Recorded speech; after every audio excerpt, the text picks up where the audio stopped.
یہ عبد الصمد صاحب السلام علیکم. وعلیکم السلام. السلام علیکم سر. کیسے ہیں؟ خیریت سے؟ آپ ٹھیک ہیں بھائی؟ اللہ کا شکر, اللہ کا کرم. آپ سے کافی 5-6 مہینے پہلے بات ہوئی تھی تھوڑی سی. اچھا, تو اصل میں گفتگو سب تک جو سنی لاسٹ کالر ہے مجھے زیادہ اچھی لگی, لیکن بس ایک طالب علم کی طرح آپ سے کچھ سوالات پوچھنا چاہ رہا ہوں. جی سر. کہ ابھی اصول میں بات سمجھنے کی تھی, تو آپ نے کہا اصول میں پہلے بات سمجھیے شیعہ مذہب کو سمجھنے سے پہلے. تو میں نے بھی کہا تھا اصول 3 تو شیعہ میں 5 ہی ہیں. ایک توحید ہے, عدل ہے, نبوت ہے, امامت ہے اور قیامت ہے, اکارڈنگ ٹو شیعہ مذہب. تو اصول میں اگر آپ کو کچھ سمجھ میں نہیں آئے تو پوچھ لیجیے گا. تو میں وہ پوچھنا چاہ رہا ہوں, کوئی مناظرہ ٹائپ کرنے سے ایک طالب علم کی طرف پوچھنا چاہ رہا ہوں. صحیح. اس میں ایک امامت اور امامت کی بات لوگ ڈسکس کرتے ہیں. تو میں نے پہلے عدل کی بات کی تھی. عدل میں آپ نے یہی کہا تھا کہ اللہ خداوندی کا کیا تعلق ہے امامت سے. تو میں آپ سے یہی عرض کرنا چاہ رہا ہوں کہ امامت بعد ختم نبوت لوگوں کی ہدایت کے لیے ہے. ہم حاضر کے اندر جب امام غائب ہیں تو ہم لوگ کیسے ہدایت لیں؟ تو اس میں ذاتی میری رہنمائی کرتے ہیں کہ اگر کیسے ہدایت لیں بھائی؟ قرآن ہے, اہل بیت علیہ السلام کے احادیث ہیں, اہل بیت علیہ السلام کے علماء موجود ہیں, آپ کے سوالوں کے جواب دے رہے ہیں نا. آپ کے پاس کوئی ایسے سوال ہے جو کسی عالم کو نہیں آتا؟ اگر کوئی ایسے سوال ہے جو کسی عالم کو نہیں آتا, بھائی صاحب دیکھیں اختلاف تو ہمیشہ ہوتا ہے. اور بات سنیں, ایک منٹ, اختلاف کی میں بات بتاؤں. دیکھیں اگر آپ ہدایت کیسے لے لیں, او بھائی اگر آپ حدیث سے آپ کو بتاتا ہے, حجت بتاتا ہے, وہی بات جو رسول اللہ صلی اللہ علیہ وسلم آپ کو بتائیں گے وہ بتائے گا آپ کو. اس میں یہی ایسا ہی کہ آپ نے پیغمبر سے سنا ہے, کیونکہ حدیث اگر صحیح ہے, قرآن کی اگر آیت ہے تو اللہ کی بات ہے, رسول صلی اللہ علیہ وسلم کی بات ہے, ائمہ تحریت علیہ السلام کی بات. آپ کی ایسی کون سی سوال ہے جو قرآن و سنت میں اس کا جواب نہیں ہے؟ اجازت دیں, آپ کو سیدھا امام زمان علیہ السلام کی ضرورت ہے. اگر کوئی ایسی ہے تو ہمیں بتا دیں بھائی, ٹھیک ہے نا. وہ وہ اس لیے ضرورت ہے. اگر جہاں تک اختلاف کی بات ہے, دیکھیں اگر ایک شخص قرآن و سنت کے سامنے تسلیم ہے تو وہ اختلاف اس کو نہیں ہو سکتا, کیونکہ اس کا حکم موجود ہے قرآن و سنت میں, اہل بیت علیہ السلام کے کلام میں. اگر تسلیم نہیں ہے تو ایسے اشخاص رسول اللہ صلی اللہ علیہ وسلم کے زمانے میں بھی اختلاف کرتے تھے, ٹھیک ہے نا. اس کا یہ نہیں ہے کہ اگر امام ہوگا تو اختلاف نہیں ہوگا, امام ہوگا بھی تو نہیں ماننے والا نہیں مانے گا, ٹھیک ہے, اس سے فرق نہیں پڑتا. ہاں مگر یہ کہ امام اس کو قتل کرے, حجت حدیث قرآن سنت سے قائم ہوگی نا, قرآن و سنت سے بھی حجت ہوتی ہے. تو پھر امامت کی کیا ضرورت تھی؟ امامت کی کیا ضرورت ہے؟ ہاں ہدایت. دیکھیں امامت کی عرض کرنا چاہ رہا ہوں نا کہ نبوت کے بعد سلسلہ امامت جو شروع اللہ نے کیا ہے وہ اسی لیے کیا ہے نا کہ نبوت ختم کر دی, دنیا ختم نہیں کری. تو اس کے بعد سلسلہ امامت شروع اسی لیے کیا کہ لوگوں کی ہدایت رہے, یعنی کہ ایک نعت کے قرآن رہے, ایک سامت کے قرآن رہے, وہ آپ کے پرابلم کو, حاضر کی پرابلم کو سالو کرے. یہ اللہ تعالیٰ نے ایک سسٹم بنایا بہت شیعہ مذہب. لیکن اب اگر ہم حاضر میں دیکھتے ہیں تو ہم سوائے 265 ہجری سے پہلے کی باتیں سننے کے علاوہ اور کچھ نہیں کرتے. ہمارا اصل ایشو حاضر میں ہے. حاضر میں یہ ہے کہ ہمارے پاس نہ قرآن ناطق ہے نہ قرآن سامت ہے. جو قرآن سامت ہے اس میں آپ ایشو کھڑے کر دیتے ہیں. اب سن لیں بھائی, اب سن لیں بھائی, امامی ختم ہونے دے پہلے پلیز. اگر امامت کو پڑھتے ہیں تو آپ اکیلے نہیں ہیں, 12 امامی بھی ہیں, 32 امامی بھی ہیں. پلیز سن لو بھائی, سوال سمجھ آ گئی بھائی, سننا ہے بھائی, آپ فلسفہ سنانا, آپ نے سوال کرنا ہے, سوال سمجھ آ گئی. دیکھیں تو پھر ہدایت کے لیے دیکھیں میرے محترم ناظرین, اگر کوئی شخص ہدایت چاہتا ہے اس کے لیے قرآن اور شیعہ حدیث میں بہت سارا مواد موجود. رسول صلی اللہ علیہ وآلہ وسلم کے بعد, رسول اللہ جو علم کے حامل تھے, جو علوم کے حامل تھے, وہ رسول اللہ صلی اللہ علیہ وسلم نے وہ سب صحابہ کو منتقل نہیں کیا. اگر ان کے بعد انہی جیسا شخص نہ ہوتا, جو انہی علوم کا مأمن ہو, انہی علوم کا خزانہ ہو, تو یہ ان کے موت کے ساتھ یہ سارے علوم ختم ہو جاتے, ٹھیک ہے نا. امامت کی کیوں ضرورت ہے؟ امامت کی اس لیے ضرورت ہے کہ رسول اللہ صلی اللہ علیہ وسلم نے حدیث نہیں لکھائی, قرآن نہیں لکھایا, قرآن جمع نہیں کیا, ٹھیک ہے, دنیا سے چلے, اور سب اپنے علوم صحابہ کو منتقل نہیں کیا. رسول اللہ صلی اللہ علیہ وسلم کے بعد ایک ایسے شخص کا ہونا کہ وہ تمام ان علوم کا حامل ہو, اور اس شخص کے بعد اس کا بیٹا, اس شخص کے بعد اس کا وارث, قیامت تک یہ سلسلہ چلتا رہے, یہ علوم کے حفاظت کے لیے ضروری ہے, ٹھیک ہے نا. اب دوسرا وجہ کیا ہے؟ دوسرا وجہ یہ ہے کہ اگر لوگ مان لیں, ساتھ دیں, اور اگر ان کے پاس اتنے انصار ہوں, تو امام علیہ السلام شیاطین کا مقابلہ کرے, دین کے دشمنوں کا مقابلہ کرے. یہ تو بات ہی نہیں نا سر, یہ تو کوئی خاموش. بھائی صاحب مجھے بات کرنے دو نا, آپ نے سوال کیا امامت کی کیوں ضرورت ہے, پھر سے جواب نہیں دے. اگر سننا ہے تو میں بات کروں گا, نہیں سننا تو میں آپ کو دوسرا کالر کو لے لوں گا. آپ کے سوال آپ سیکھنا ہے تو چپ ہو جاؤ, خاموش پلیز. اچھا اب اس دفعہ اگر تم نے مجھے کاٹا تو میں آپ کو ہولڈ میں رکھ دوں گا، ٹھیک ہے نا بھائی، کیونکہ میں یہ بہت غلط بات ہے کہ میں آپ کی بے احترامی کروں کہ بولو خاموش خاموش. یہ آپ نے مجھے مجبور کیا، یہ آپ کی بہت زیادتی ہے مجھ پر، ٹھیک ہے نا، کہ مجھے آپ نے اس طرح بولنے پہ مجبور کیا. آپ کو اس طرح نہیں کرنا چاہیے تھا کہ مجھے اس طرح بولنا پڑے.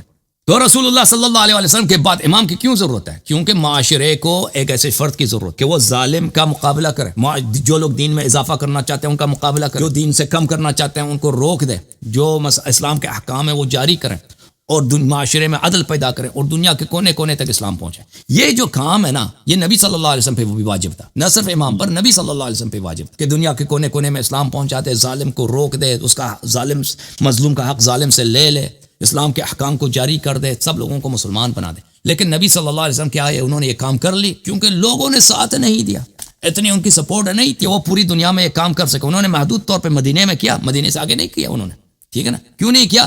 کیونکہ عمر نے ان کی وفا نہیں کیا ان کے ساتھ، اور پھر ان کے پاس اتنی پاپولیرٹی، اتنے سپورٹ گلوبل سطح پہ نہیں. ائمہ طاہرین علیہ السلام کے بعد اگر لوگ ان کا ساتھ دیتے وہ ضرور کرتے، لیکن جب لوگوں نے ساتھ نہیں دیا، اللہ تعالیٰ نے چاہا کہ اسلام کا جو دین ہے یہ اکراہ کے ذریعے نہیں، لوگوں معجزات کے ذریعے نہیں کہ بھئی جہاں بھی ضرورت پڑے معجزہ ہو جائے، لوگوں جو بھی مخالفت کرے اس پہ عذاب نازل. اللہ تعالیٰ نے چاہا کہ نیچرل طریقے سے کہ لوگ اتباع کریں، لوگ طاعت کریں، لوگ رسول صلی اللہ علیہ وسلم اور اوصیاء رسول صلی اللہ علیہ وسلم کی سپورٹ کریں، تو یہ اسلام جو ہے پھیل جائے. اس طریقے سے اگر لوگوں نے نہیں کیا، اللہ کے حکم کو نہیں مانا، تو یہ ان لوگوں کے منافقت ہے جنہوں نے دین پہ ظلم کیا، جنہوں نے نبی صلی اللہ علیہ وسلم کے اوصیاء کا ساتھ نہیں دیا. تو یہ نہیں ہو سکتا. تو کیوں ضرورت ہے امام علیہ السلام کی؟ بہت واضح ہے کہ یہ شریعت بذات خود اس کا کوئی فائدہ نہیں ہے. شریعت کا جب تک نبی صلی اللہ علیہ وسلم جیسا معلم نہ ہو. اب یہ امام یا کی بعد دیگر شہید ہوتے رہے، امت نے ان کے ساتھ غداری کی. امام حسین علیہ السلام کے ساتھ، امام حسن علیہ السلام کے ساتھ، دوسروں کے بعد امام عصر علیہ السلام کی باری آتی ہے. اگر وہ ابھی سامنے ہوتے تو ان پہ پتہ ہے ان پہ کتنے خود کو حملے ہوتے.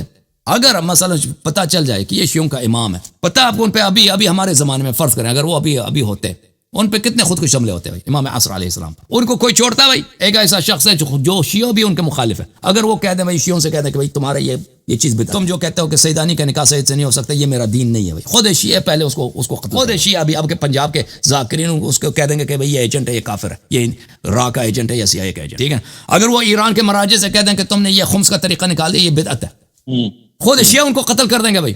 اگر وہ ایران کے مراجع، نجف کے مراجع سے کہہ دیں کہ بھئی یہ تم نے تقلید نکال دی ہے، یہ بدعت ہے، ان کے مقلدین ننگے تلوار کر دیں گے اور قتل کر دیں گے. اور جہاں تک نواسب کو تعلق ہے، نواسب بھی ان کو ایک لمحے کے لیے برداشت نہیں کریں. یہ تو واضح بات ہے، اور یہ آج سے نہیں ہے، یہی جو حالت ہے 100 سال پہلے بھی تھا، 200 سال پہلے بھی تھا، 300 سال پہلے بھی تھا، ان کے بعد بھی ہوگا. نہیں کوئی ضروری نہیں، اب سن لو، کوئی ضروری نہیں ہے، کوئی ضروری نہیں، 1000 سال پہلے بھی تھا. لیکن کیا ایسا وقت ہو سکتا ہے کہ ان کے پاس ایسے مخلص افراد آ جائے جیسے نبی صلی اللہ علیہ وسلم نے شہر بعد دیگر شہر فتح کیا؟ بالکل ہو سکتا ہے. آپ کہتے ہیں 500 سال بعد بھی ہو، بالکل یہ آپ کی غلط فہمی ہے. جب اللہ چاہے، جب لوگ ان کے اتنے سپورٹر ہوں گے، ان کا اتنا مخلص افراد ہوں گے کہ وہ خاموش، پلیز اتنے لوگ ہوں گے کہ وہ آ کر دنیا میں وہ جو نبی کا فریضہ کیا کہ اسلام کو اس دنیا کے کونے کونے میں اسلام پہنچا دیں، دنیا کے کونے کونے میں شریعت کا نور پہنچا دیں، لوگوں کو سکھا دیں. لوگ تو اس کے کام کے تو بڑے مخالف ہوں گے نا، اس کام کو تو کرنے تو کوئی نہیں دے گا اس طرح ایمانداری سے. بہت سارے مخالفت کریں گے، اس کے سامنے تلوار اٹھائیں گے، اسلحہ اٹھائیں گے، ٹھیک ہے نا. لیکن اگر اتنا سپورٹ ہو کہ یہ کام کر سکے، بالکل ہو سکتا ہے.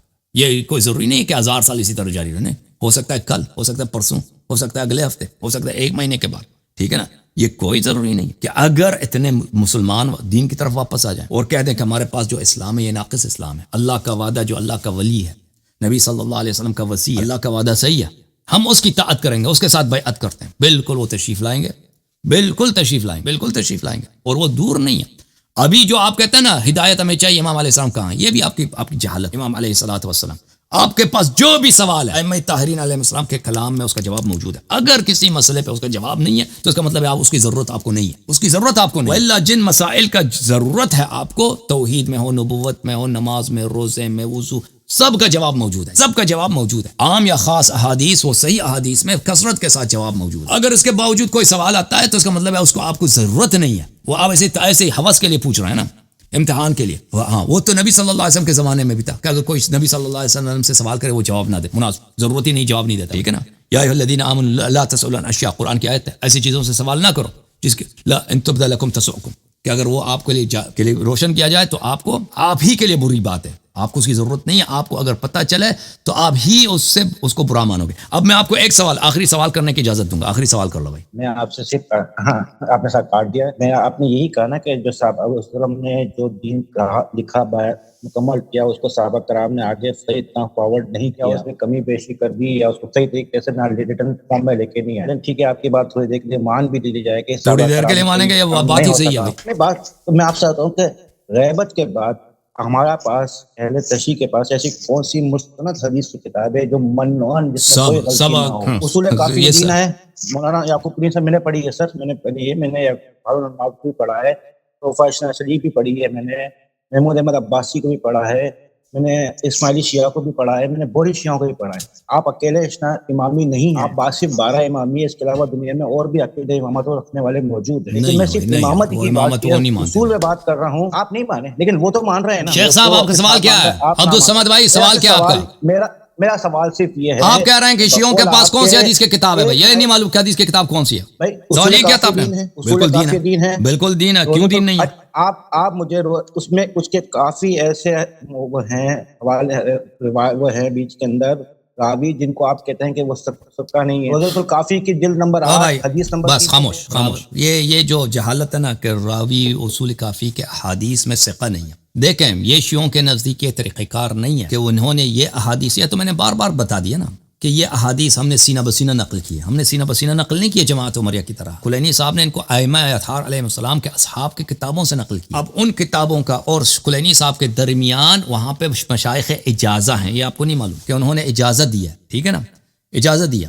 اب دیکھیں ابھی یہ میرے پاس کلینی کی کتاب ہے، میرے پاس اجازات ہیں، کئی ایک اجازت ہیں، کتاب ہے کافی کو نقل کرنے کے لیے۔ میں ان اجازت میں کیا ہے کہ میرے شیخ نے مثلا فلان عالم نے مجھے روایت کی، اس نے فلان سے یہ 40 واسطوں تک کلینی تک جاتا ہے، کلینی تک، یا 25 واسطوں تک کلینی تک جاتا ہے۔ اس میں بہت سارے ایسے علماء ہوں گے جو زیادہ مشہور نہیں، اس سے کیا فرق پڑتا ہے؟ ٹھیک ہے نا، یہ آپ کی جہالت ہے، یہ آپ کی نادانی ہے، اور یہ شیعہ مولویوں کی جہالت نادانی ہے کہ اصول کافی میں فروع کافی میں اس میں جاہل راوی جو ہے مجہول ہے، اور راوی مجہول ہیں، وہ راوی مجہول ہونے سے اس کا کوئی فرق ہی نہیں پڑتا، کیونکہ یہ سب کے سب کتب سے روایت کی گئی ہیں۔ سینہ بسینہ تو روایت نہیں کی گئی، سینہ بسینہ روایت کی گئی ہو نا، ثقہ بھی ہو تو اس پہ اعتبار نہیں ہے، ثقہ بھی ہو تو اعتبار نہیں، کیونکہ میں نے اس شخص سے سنا ہے، وہ ثقہ تھا، اس نے فلانے سے سنا، فلانے سے سنا۔ آپ 5-6 آدمی سے جب واسطہ ہو جاتا ہے نا تو ان کے حافظے میں کمی بیشی ہوتی ہے۔ حافظہ انسان کا بڑا ہی خیانت کار ہوتا ہے اور فالٹی ہوتا ہے، اس میں نقصان ہوتا ہے، انسان کی میموری چینج ہوتی ہے وقت کے ساتھ، یہ ایک سائنٹیفک فیکٹ ہے۔ انسان کی میموری کبھی صحیح نہیں ہوتا، اگر آپ نے کسی سے کوئی بات سنی ہے، وہ ایمانداری سے بھی نقل کرے نا 5 سال 10 سال 20 سال کے بعد، یا اگلے دن نقل کرے تو وہ ہو بہو نقل کرے گا نہیں۔ حافظہ انسان کا فالٹی ہوتا ہے، حافظہ میموری انسان کا بہت ہی انریلائبل ہے، ٹھیک ہے نا، حافظہ چینج ہوتا ہے انسان کا۔ آپ ابھی سوچ رہے ہیں نا کہ ایک شخص کو آپ نے 10 سال پہلے سنا دیکھا تھا، کافی لمبا تھا، آپ کو اس طرح یاد پڑتا ہے، حالانکہ وہ درمیانے قد کا آدمی۔ آپ یہ حافظہ انسان کا چینج ہو جاتا ہے وقت کے ساتھ، اسی طرح بہت سارے دوسرے پہلو جو انسان کا چینج ہو جاتا ہے، بالخصوص الفاظ جو ہیں، کسی کو کوٹ کرنا، یہ حافظہ اس کے لیے اچھا نہیں ہے۔ یہ ثقہ ہونا بھی نا، آپ ثقہ ثابت بھی کریں، اگر آپ حافظے سے نقل کر رہے ہیں، سینہ بسینہ نقل کر رہے ہیں، یہ بالکل انریلائبل، بالکل غیر قابل وثوق طریقہ کار، یہ جماعت عمریہ کا طریقہ کار ہے، یہ ہمارا طریقہ کار، شیعوں کا طریقہ کار نہیں ہے میرے بھائی۔ اب میں جواد خان صاحب کو لے کے آتا ہوں۔